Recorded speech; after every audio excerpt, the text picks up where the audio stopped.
स्वागत है आप सभी का आपके YouTube चैनल जैन सर में। आज इस वीडियो के माध्यम से हम समास प्रकरण को पढ़ेंगे और जानेंगे कि समास में क्या होता है क्या नहीं होता है।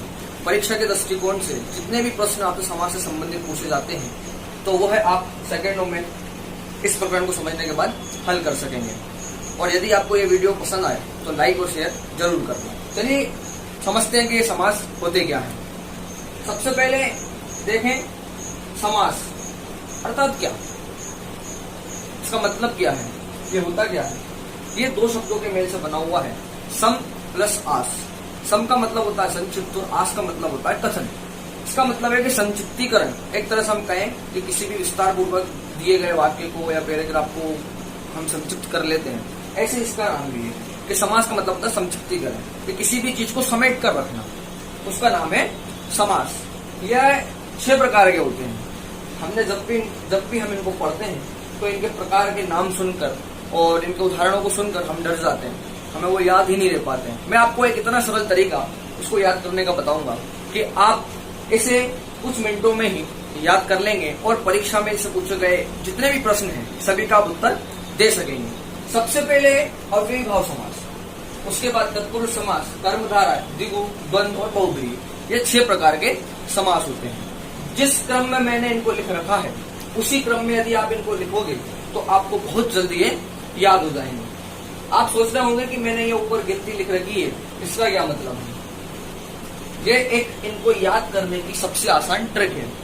122 और 123, 1 2 2 1 2 3, ये ऊपर जो नंबर डले हुए हैं इनके अकॉर्डिंग हम इन समास को समझेंगे तो हमें बहुत जल्दी ये समास समझ में आ जाएंगे। देखते हैं कि इनके अकॉर्डिंग इनमें क्या है। सबसे पहले अव्ययी भाव समास को मैंने फर्स्ट नंबर पर लिखा है और इसके ऊपर भी मैंने फर्स्ट लिख रखा है। इसका मतलब है कि अव्ययी भाव समास में पहला पद प्रधान होता है। समास के अंतर्गत 2 ही पद होते हैं, पहला पद और दूसरा पद। तो जहां मैंने 1 लिख रखा है उसका मतलब है पहला पद प्रधान, जहां मैंने 2 लिख रखा है उसका मतलब है दूसरा पद प्रधान, और जहां मैंने 3 लिख रखा है उसका मतलब है कि दोनों पद को छोड़कर किसी तीसरे ही पद की बात करी गई है, या यूं कहें किसी अन्य पद की बात कही गई है। इसलिए मैंने यहाँ पर 3 लिख रखा है। तो जहाँ 1 लिखा है वहां पहला पद प्रधान, जहाँ 2 लिखा है वहां दूसरा पद प्रधान। ठीक है, चलिए अव्ययी भाव समास, यहाँ पर मैंने लिख रखा है 1, मतलब पहला पद प्रधान प्लस उपसर्ग। हमें केवल अव्ययी भाव समास में 2 चीजें याद रखना है कि पहला पद प्रधान, जब हमने ऊपर हम काउंटिंग लिख देंगे 122 और 123 तो हमें तो ये यूं ही पता लग जाएगा कि जहाँ 1 लिखा है वहाँ कौन से पद की बात करी गई है, ये पहले पद की बात करी गई है। जहाँ पर पहला पद प्रधान हो और उपसर्ग हो। उपसर्ग में देखें तो क्या, जैसे अनु, आ, प्रति, यथा, यावत आदि जो भी उपसर्ग है वो पहले पद में उपसर्ग हमेशा आगे ही लगाए जाते हैं।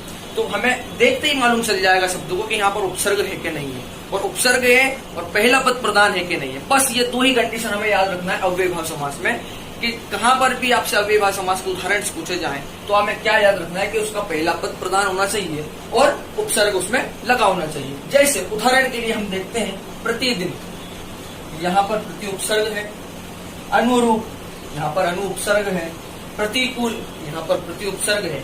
तो यहाँ पर पहला पद प्रधान भी है और उपसर्ग भी है। अब मैं आ हटा दूं तो जन्म यहाँ पर लिखा हुआ है, तो किस जन्म की बात करी गई है ये हमें पता ही नहीं है।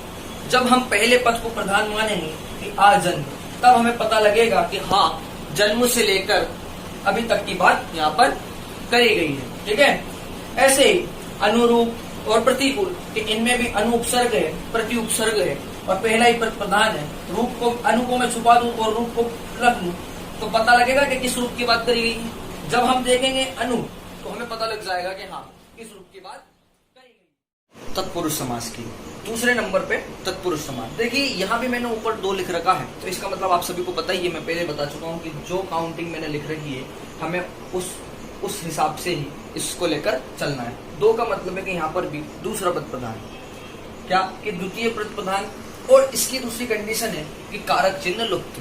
कारक चिन्ह का मतलब है कि जो हम कारक पढ़ते हैं कर्ता ने, कर्म को, करण से, संप्रदान के लिए, अपादान के, कागी के, वो सारे जो चिन्ह है वो यहाँ पर लुप्त हो जाते हैं। मतलब तत्पुरुष समास में वो चिन्ह दिखाई नहीं देते हैं। तो सबसे पहली कंडीशन तो क्या है कि दूसरा पद प्रधान होता है और कारक चिन्ह यहाँ पर दिखाई नहीं देते। इसका उदाहरण क्या है कि जैसे यहाँ लिखा हुआ है राजकुमार, जब मैं दूसरा पद मतलब इस कुमार को छुपा लेता हूँ, अकेला राज लिखा है, तो हमें पता नहीं है कि यहाँ पर किस राज की बात करी गई है। किसी का नाम भी हो सकता है या कुछ और भी राज हो सकता है, तो हमें पता ही नहीं लग रहा है कि किस राज की बात करेगी। जब हम इस दूसरे पद को इस पहले पद में ऐड करेंगे कुमार, तब हमें पता लगेगा कि राजकुमार का अर्थ यहाँ पर राजा के पुत्र से किया गया है। ठीक है, जैसे धर्म ग्रंथ, यदि हम इस ग्रंथ को छुपा लें तो धर्म, हमें पता ही नहीं किस धर्म की बात यहाँ पर करी गई है। जब हम इस दूसरे पद को प्रधान मानेंगे तब हमें पता लगेगा कि यहाँ पर धार्मिक ग्रंथ की बात करी गई है। ऐसे ही भारत रत्न, जब हम रत्न को छुपा लेंगे तो भारत देश का नाम भी हो सकता है, किसी व्यक्ति का नाम भी हो सकता है, लेकिन जब इसमें हम रत्न जोड़ लेंगे तो हमें पता लग जाएगा कि हाँ, भारत रत्न की बात करी गई है। इसीलिए यहाँ पर क्या बताया गया है कि इस समास में दूसरा पद प्रधान होता है, हमें केवल यही याद रखना है और कारक चिन्ह यहाँ पर लुप्त हो जाते हैं। ठीक है, इसका और उदाहरण है रसोई घर, रथ चालक। चालक बहुत सारे भी होते हैं, गाड़ी का चालक भी हो सकता है, साइकिल का भी हो सकता है, लेकिन यहाँ पर रथ का चालक, जब हम इस चालक को पहले पद में ऐड करेंगे तब हमें पता लगेगा कि यहाँ पर रथ के चालक की बात करी गई है। चलिए आते हैं तीसरे नंबर के समास पे, कर्मधारय समास। यहाँ पर भी मैंने ऊपर 2 लिख रखा है, तो इसका मतलब क्या है कि यहाँ पर भी द्वितीय पद प्रधान, दूसरे पद को ही प्रधान मानना है। और इसकी दूसरी कंडीशन क्या है कि यहाँ दोनों पदों में विशेष या विशेषण का संबंध हो। विशेष विशेषण से मतलब है या तो किसी की उपमा या उपमेय का संबंध हो, किसी की विशेषता बताई गई हो या किसी को किसी बात की यहाँ पर उपमा दी गई हो, वहां पर कर्मधारय समास होता है। जैसे इसकी एक पहचान और भी होती है, कर्मधारय समास में क्या होता है, मैं, है, जो, के, समान, ये जो आदि शब्द आते हैं, इन सभी शब्दों का उपयोग हमें वहां पर मिल जाता है, तो इनसे भी इस कर्मधारय समास की पहचान हो सकती है। उदाहरण से देखते हैं, जैसे मैंने लिया है चरण कमल, यहाँ पर आपको दिख रहा होगा चरण कमल, मतलब कि कमल के समान चरण। दूसरा पद प्रधान है, जब हम दूसरा पद प्रधान हमने पहले ही देख लिया है, तो हमें कमल का मतलब क्या है और चरण का मतलब क्या है, तो यहाँ कैसे समझ में आएगा। इस चरण कमल का मतलब है कि कमल के समान चरण, तो कमल के समान चरण, तो यहाँ पर विशेषता बताई जा रही है। किसकी विशेषता बताई जा रही है कि चरण की विशेषता बताई जा रही है कि चरण किसके समान बताए जा रहे हैं, कमल के समान। तो इसलिए इस चरण कमल में कौन सा समास होगा, कर्मधारय समास। एक और उदाहरण देखते हैं कि जैसे यहाँ पर लिखा हुआ है लाल मणि। ठीक है, लाल है जो मणि, मणियां तो बहुत सारी होती है लेकिन उसकी विशेषता भी बताई जा रही है कि वो कौन कैसी है, कि वो लाल है। तो हमें पता लग गया कि यहाँ पर विशेषण और विशेष की बात की गई है, या उपमा या उपमेय, कौन सा समास होगा, कर्मधारय समास। जैसे चंद्रमुख, तो यहाँ पर चंद्र को छुपा लें, मुख को छुपा लें, तो कौन से चंद्र की बात करी गई है, कि जब हम इसको प्रथम पद के साथ द्वितीय पद को ऐड करेंगे, जो कि द्वितीय पद यहाँ पर प्रधान है, तो हमें पता लग जाएगा कि चंद्रमुख मतलब चंद्रमा के समान मुख की बात यहाँ पर करी गई है। तो यहाँ पर भी किसी न किसी की विशेषता और या विशेषण यहाँ पर बताया जाता है। तो जहाँ पर विशेष या विशेषण, उपमा या उपमेय का संबंध बताया जाता हो, वहां पर कौन सा समास होता है, कर्मधारय समास। अगला समास है द्विगु समास। इसमें मैंने ऊपर काउंटिंग में लिख रखा है 1। इसका मतलब क्या है, आप सभी जानते हैं कि प्रथम पद प्रधान। और इसकी दूसरी कंडीशन क्या है कि जो प्रथम पद प्रधान होता है उस वही पद संख्यावाचक भी होता है, कि जहां पर भी हमें संख्यावाचक शब्द मिले, जहां पर स्टार्टिंग ही शब्द की स्टार्टिंग ही संख्यावाचक से होती हो, वहां पर कौन सा समास होता है, द्विगु समास। ठीक है, उदाहरण के लिए त्रिलोक, तिरंगा, चौराहा, पंचमणि आदि बहुत सारे उदाहरण आपको मिल जाएंगे। जहां पर भी देखिए, यहाँ पर भी तिरंगा मतलब 3 रंग, यहाँ पर भी त्रिलोक मतलब 3 आ रहा है, चौराहा मतलब 4 रहा है, पंचमणि मतलब 5 मणियां। तो जहां पर भी पहला पद प्रधान हो और पहले पद के साथ जो पहला पद है वो कैसा होना चाहिए, संख्यावाचक होना चाहिए, तो वहां पे कौन सा समास होता है, द्विगु समास। अगला है द्वंद्व समास। द्वंद्व समास के ऊपर मैंने काउंटिंग में लिख रखा है 2। इसका मतलब क्या है कि यहाँ पर दोनों पद प्रधान हो। अब थोड़ी सी दिक्कत बस यहाँ पर है, आपको 2 का मतलब ये नहीं लेना है कि यहाँ पर दूसरा पद प्रधान हो, यहाँ पर 2 का मतलब यह लेना है कि दोनों पद प्रधान हो। केवल इस समास के अंदर ही आपको यह एक कंडीशन याद रखना है कि द्वंद्व समास में जो दो लिखा हुआ है इसका मतलब है यहाँ पर दोनों पद प्रधान हो। और इसकी एक पहचान और यह भी है कि द्वंद्व समास की पहचान आप कैसे करेंगे कि आपको वहां दो शब्दों के बीच में या तो और लगा मिलेगा, एवं लगा मिलेगा, अथवा का प्रयोग आपको मिल ही जाएगा, या ये दो तीन जो शब्द हैं और एवं अथवा ये आपको वहां पर लगे मिल जाएंगे। उदाहरण से देखें जैसे नदी नाले, तो नदी और नाले, पाप पुण्य, पाप तथा पुण्य, सुख दुख, सुख और दुख, देश विदेश, देश और विदेश, तो आपको एवं या अथवा या और इन शब्दों के बीच में लगा मिल ही जाएगा। इसलिए दोनों पद प्रधान हो ये आपको थोड़ा सा याद रखना है कि द्वंद्व समास में दो का मतलब है दोनों पद प्रधान, ठीक है। और अंतिम समास होता है बहुव्रीहि समास।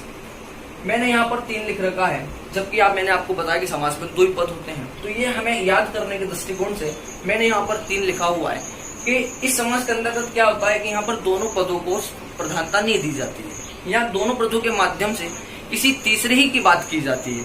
यूं कहें कि किसी अन्य पद की यहाँ पर चर्चा की जाती है, तो वहां पर कौन सा समास होता है? बहुव्रीहि समास। उदाहरण से समझते हैं कि जैसे मैंने लिखा है लंबोदर, लंबा है उदर जिसका, तो लंबा उदर किसका है? तो यहाँ पर इशारा गणेश जी की तरफ किया जा रहा है, मतलब यहाँ पर गणेश जी की चर्चा की जा रही है। तो लंबोदर ना तो पहले पद की और ना ही दूसरे पद की चर्चा है, गणेश जी मतलब यहाँ पर तीसरे ही किसी अन्य व्यक्ति की या किसी अन्य पद की ही चर्चा है, तो यहाँ पर कौन सा समास है? बहुव्रीहि समास। ऐसे ही दशानन, 10 है मुख जिसके, तो 10 मुख किसके हैं? तो हमें पता लग जाता है कि हाँ यहाँ पर रावण की बात करी गई है। तो दशानन में तो रावण आता नहीं है, यह कोई अन्य ही पद है, तो इसलिए यहाँ पर कौन सा समास है? बहुव्रीहि समास। चतुर्भुज, 4 है भुजाएं जिसकी, तो कौन? 4 भुजाएं विष्णु जी की है, 4 भुजाओं से हमें पता लग जाता है कि यहाँ पर विष्णु जी की चर्चा करी गई है। तो जहां पर दोनों पदों को छोड़कर किसी तीसरे पद की बात की जाए तो वहां पर कौन सा समास होता है? बहुव्रीहि समास, ठीक है। ये समास का इतना सा प्रकरण है, इससे हमें कभी भी डरना नहीं है। इस तरीके से यदि आप इस प्रकरण को याद रखेंगे तो आपको यह प्रकरण में 1 या 2 बार के अंदर में ही बहुत आसानी से याद हो जाएगा, और आप परीक्षा में इस समास प्रकरण से पूछे गए कितने ही प्रश्नों, कितने ही उदाहरण आप सभी को हल कर सकेंगे। यदि ये वीडियो आपको पसंद आया हो तो इसे लाइक और सब्सक्राइब जरूर करें, और मेरे चैनल से